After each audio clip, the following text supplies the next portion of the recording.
Hello student, नमस्कार। मैं राकेश चौहान आज आपके लिए लेके आया हूँ क्लास 7 का यूनिट है, छठा unit, physical changes and chemical changes, भौतिक परिवर्तन तथा रासायनिक परिवर्तन। यानी क्या होता है भौतिक परिवर्तन और क्या होता है रासायनिक परिवर्तन। हम पढ़ रहे हैं दैनिक विज्ञान, यानी हमारे दैनिक जीवन में जैसे आपने देखा होगा, अगर 2 दिन दूध को छोड़ दिया जाए, फ्रिज में नहीं रखा जाए, तो दूध का खट्टा होना, ये भी एक प्रकार का क्या है, परिवर्तन है। यानी ये एक रासायनिक परिवर्तन का उदाहरण है। जैसे आपने पानी के अंदर चीनी डाली, वो चीनी पूरी तरह से पानी में घुल जाती है, ये भी एक प्रकार का क्या है, परिवर्तन है। यानी हमारे दैनिक जीवन में बहुत से परिवर्तन है, उन्हें पदार्थों में होने वाले बहुत से परिवर्तन के आधार पर पदार्थों को 2 भागों में वर्गीकृत किया गया है। यानी परिवर्तन के आधार पर एक होता है भौतिक परिवर्तन और एक होता है रासायनिक परिवर्तन। भौतिक परिवर्तन की मैं बात करूं, यानी उनके फिजिकल, यानी उनका बाहरी गुण।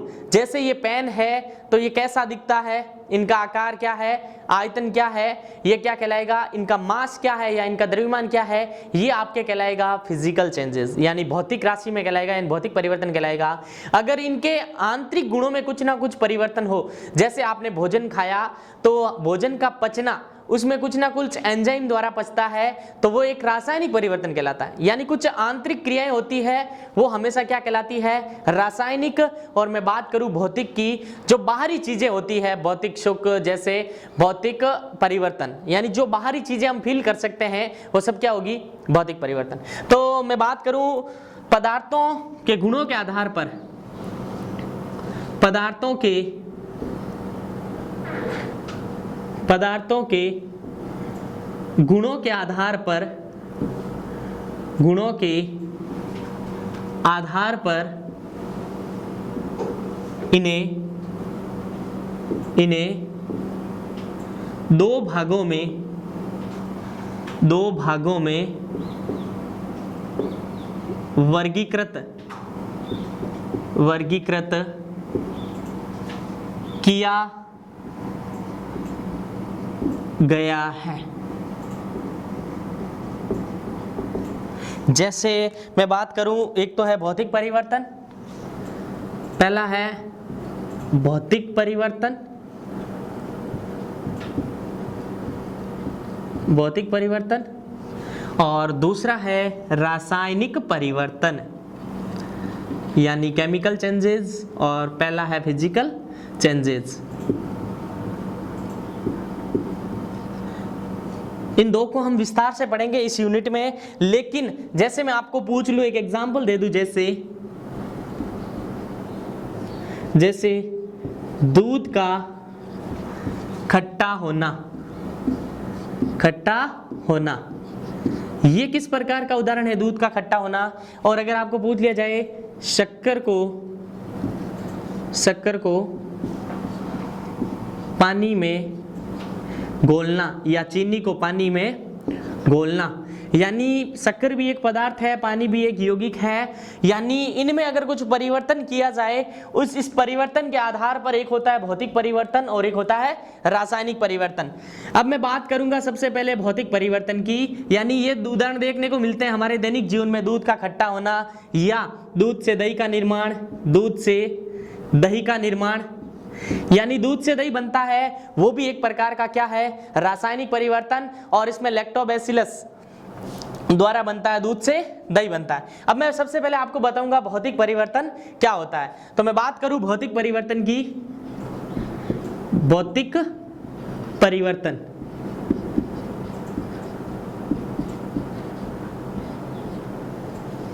नाम से पता चल रहा है भौतिक परिवर्तन, आपको पॉइंट टू पॉइंट याद रखना है। सबसे पहले इसकी डेफिनेशन याद रखनी है, क्या होता है भौतिक परिवर्तन। एक ऐसा परिवर्तन, बहुत ही इजी डेफिनेशन है, एक ऐसा परिवर्तन जिसमें पदार्थ की भौतिक अवस्थाएं बदल जाती है। यानी एक ऐसा परिवर्तन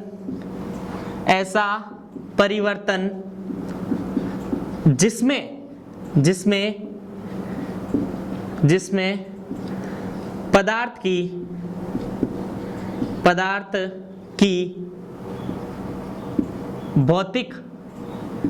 पदार्थ की भौतिक अवस्थाएं भौतिक अवस्थाएं। भौतिक अवस्था में कौन कौन आता है? एक तो ध्यान देना, पदार्थ का आता है ताप, और आता है आयतन। अगर किसी पदार्थ का आयतन बदल गया, जब आयतन आएगा तो साथ में घनत्व आएगा, और ताप और दाब ले सकते हो, और रंग ले सकते हो। ये सब चीजें अगर बदलती है, यानी पदार्थ की भौतिक अवस्थाएं बदल जाती है, उसे हम क्या कहेंगे? उसे भौतिक परिवर्तन कहेंगे। उसे भौतिक परिवर्तन कहते हैं। उसे क्या कहते हैं? भौतिक परिवर्तन। यानी ये जैसे मेरे पास ये ठोस अवस्था में ये पेन है, अगर मैं इसका शेप चेंज कर दूं तो इसके किस में चेंज हुआ? शेप में, यानी आकार में। यानी यहाँ आप लिख सकते हो आकार।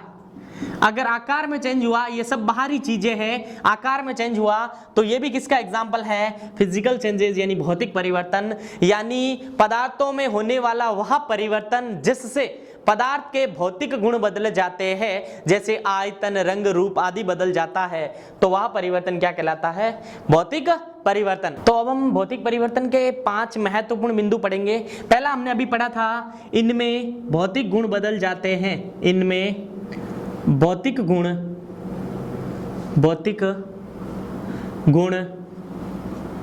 बदल जाते हैं।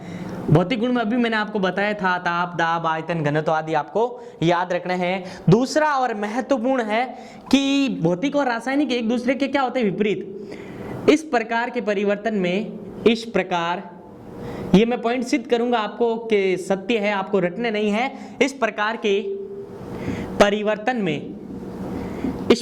परिवर्तन में नए पदार्थों का निर्माण नहीं होता है।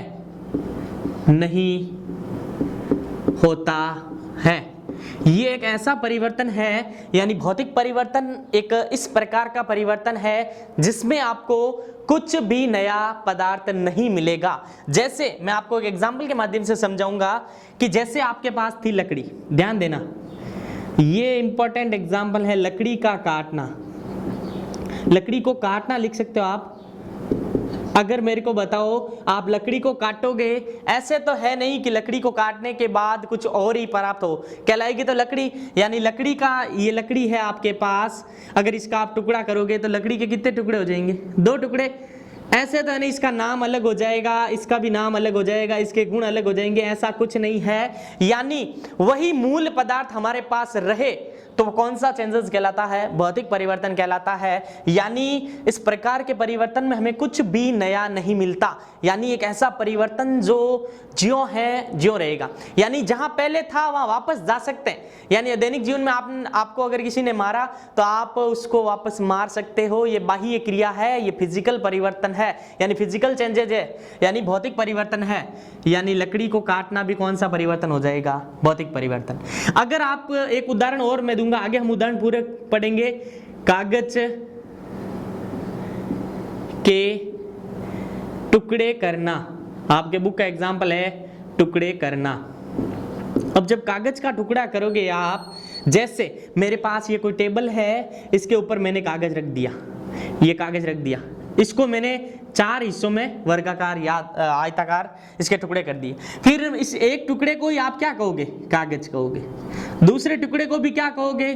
कागज कहोगे। यानी कुछ चेंजेस नहीं हुआ, वापस जोड़ सकते हैं। अगर आप एक उदाहरण और ले लो, जैसे कांच के टुकड़े करना, कांच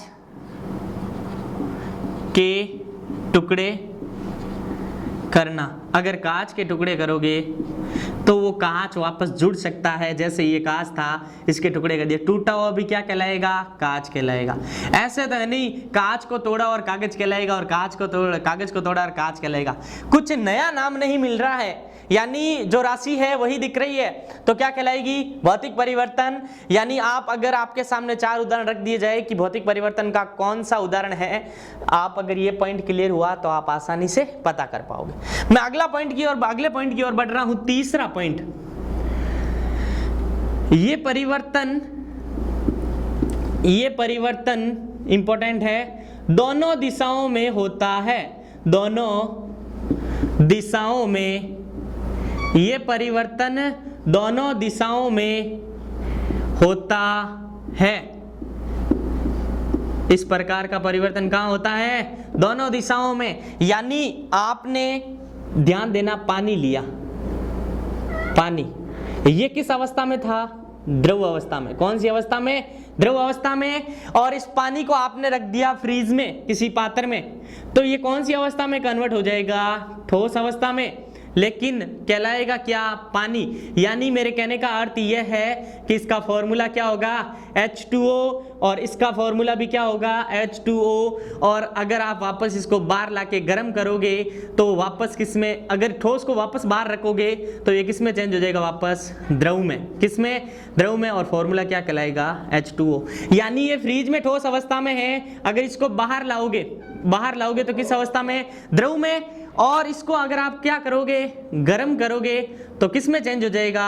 वाष्प में। किस में चेंज हो जाएगा? वाष्प में। द्रव और द्रव से वाष्प। यानी यहाँ पदार्थ की केवल अवस्थाएं बदल रही है, रासायनिक सूत्र नहीं बदल रहा है। यानी ऐसा परिवर्तन जिसमें पदार्थ की भौतिक अवस्थाएं बदलती है, आप उन्हें क्या बोलोगे? भौतिक परिवर्तन। मैं अगले पॉइंट की ओर बढ़ रहा हूँ। भौतिक परिवर्तन का 2 पॉइंट हमने पढ़ लिए, और दूसरे पॉइंट में हमने ये सीखा कि पदार्थों के केवल फिजिकल प्रॉपर्टीज यानी भौतिक गुण बदलते हैं, और ये पढ़ा केवल उनकी अवस्थाएं चेंज होती है। पानी का उदाहरण लिया था हमने, वापस बता रहा हूं थोड़ा आपको। ये हमने यहाँ पे एक उदाहरण लिया जल का। किसका उदाहरण लिया? जल। यानी आप जानते हो जल का रासायनिक सूत्र आपको पता होना चाहिए 7th क्लास वालों को, H2O। यहाँ पे आपके पास जल है और इसका फॉर्मूला हमें पता है क्या है? H2O। लेकिन ये कौन सी अवस्था में है ये आपको बता दिया गया है कि ये है जो ठोस अवस्था में। कौन सी अवस्था में? ठोस। अगर इसको आपने क्या किया? फ्रीज से बाहर रख दिया तो ये रहेगा जल, रहेगा जल। लेकिन फॉर्मूला भी क्या रहेगा? H2O। लेकिन कौन सी अवस्था में रहेगा? ये अवस्था कहलाएगी इसकी द्रव। और आपको इसने क्या किया? यहाँ पे गर्म किया। क्या किया? गर्म। तो भी क्या रहेगा? जल रहेगा। फॉर्मूला क्या रहेगा? H2O। यानी ध्यान देना H2O। लेकिन कौन सी अवस्था में? इसे वाष्प अवस्था या बोला जाता है गैसीय अवस्था। कौन सी अवस्था? गैसीय अवस्था। यानी इस एग्जाम्पल से स्पष्ट हो रहा है पदार्थ की केवल अवस्थाएं बदल रही है। यानी यहाँ पे ये ठोस अवस्था में था, या कन्वर्ट हो गया द्रव में यानी लिक्विड में, और यहाँ कन्वर्ट हो गया गैस में यानी गैस में। यानी केवल और केवल क्या बदल रही है? अवस्था चेंज हो रही है। लेकिन एक ध्यान देना बात, आप यहाँ फॉर्मूला यानी अणुसूत्र, सूत्र नहीं बदल रहे हैं, यानी अणुसूत्र नहीं बदलता।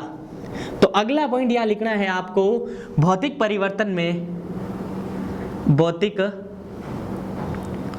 परिवर्तन में अणुसूत्र नहीं बदलते। क्या नहीं बदलते? अणुसूत्र नहीं बदलते हैं। केवल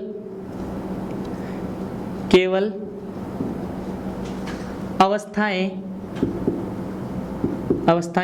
बदलती है। अवस्थाएं बदलती हैं।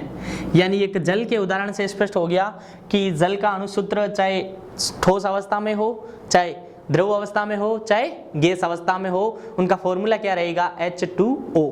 बाकी ठोस अवस्था में, द्रव अवस्था में और गैस अवस्था में, यानी इनकी केवल स्टेट चेंज होती है। अगला पॉइंट है कि भौतिक परिवर्तन है जो उत्क्रमणीय होता है।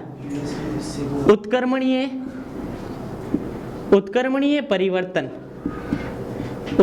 परिवर्तन, या आप कह सकते हो इनके मध्य रासायनिक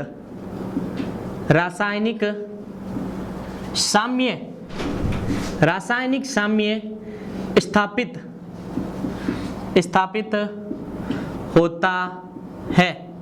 यानी भौतिक परिवर्तन एक ऐसा परिवर्तन है जिसमें रासायनिक साम्य स्थापित होता है, यानी अग्र दिशा में भी हो सकती है अभिक्रिया और पश्च दिशा में भी हो सकती है। यानी आप अगला पॉइंट ये भी लिख सकते हो, इस प्रकार के परिवर्तन में, इस प्रकार के परिवर्तन में अभिक्रिया दोनों